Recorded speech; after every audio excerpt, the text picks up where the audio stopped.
আসসালামু আলাইকুম ভাই ও বোনেরা, এই যে দেখো আজকে আমরা পারতে আসছি। গাছে কত আমরা ঝুলে রয়েছে, আর এই নিচে দেখো কত আমরা এই আমরা গাছ থেকে এই আমরাগুলো পেরেছি। আর আমরা পারার পর চোখ গেল আমগুলোর দিকে, আমগুলো কি পরিমাণে ঝুলে রয়েছে।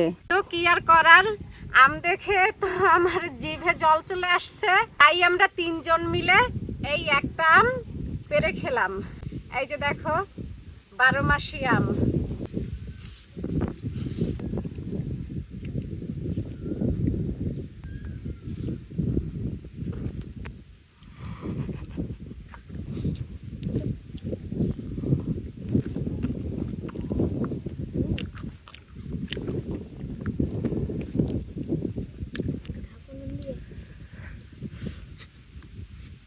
আর দেখো চারিদিকের পরিবেশটা কিন্তু খুবই সুন্দর।